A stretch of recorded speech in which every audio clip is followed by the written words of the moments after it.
യേശു ഇന്ന് ജനങ്ങളോട് ഒരു ഉപമ സംസാരിച്ചു.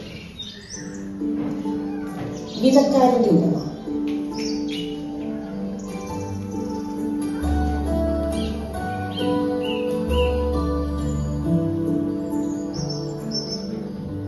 ഒരിക്കൽ ഒരു കൃഷിക്കാരൻ പാടത്ത് വിത്തുകൾ വിതയ്ക്കാൻ പോയി.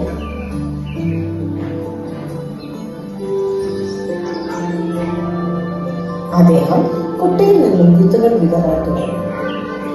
അപ്പോൾ കുറെ വിത്തുകൾ വഴിയരികിൽ വീഴുകയുണ്ടായി. തൽക്ഷണം തന്നെ കുറച്ച് പക്ഷികൾ വന്ന് ആ വിത്തുകൾ മുഴുവൻ കൊത്തിത്തിന്നു.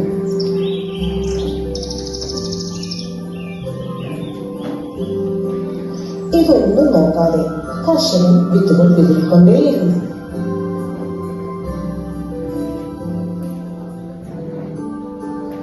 ആ വിത്തുകളിൽ ചിലത് മണ്ണ് അധികമില്ലാത്ത പാറകളുടെ മേൽ വീഴുകയുണ്ടായി.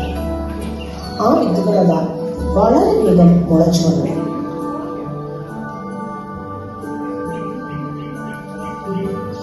പക്ഷേ സൂര്യപ്രകാശത്തിന്റെ ചൂടേറ്റപ്പോൾ അതാ ആ മുളച്ച വിത്തുകൾ എല്ലാം വാടി തുറന്ന് നശിച്ചുപോയി.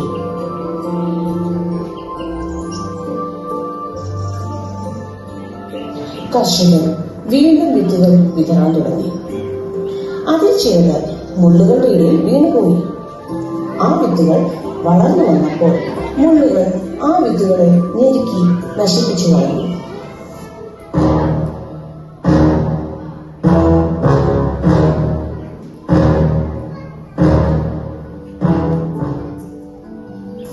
കർഷകൻ വീണ്ടും വിത്തുകൾ വിതറിക്കൊണ്ടേയിരുന്നു.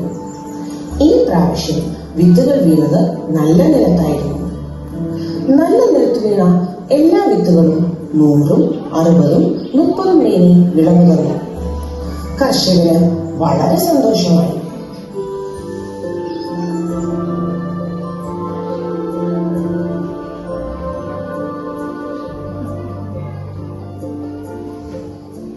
ഇതിൽ നിന്നും നമുക്ക് ലഭിക്കുന്ന ഗുണപാഠം എന്താ?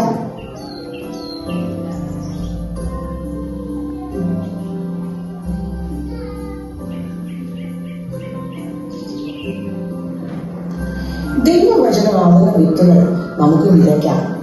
എന്നാൽ പ്രതിസന്ധികളിൽ ഞെരിഞ്ഞമർന്ന് നാം ഒരിക്കലും വചനം മറന്ന് ജീവിക്കരുത്. ദൈവവചനം ആഴത്തിൽ നമ്മിൽ വേരുറപ്പിക്കാതെ, ദൈവവചനം ശ്രമിക്കുമ്പോൾ അലക്ഷ്യമായി കേട്ടിട്ട് പോകാതെ, നല്ല നിലത്ത് വീണ് വിത്തുപോലെ നമ്മുടെ ഹൃദയങ്ങളിൽ ദൈവവചനമാകുന്ന വിത്തുകൾ 100, 60, 30 മേനി വിളവ് നൽകുവാൻ ദൈവം നമ്മളെ സഹായിക്കട്ടെ.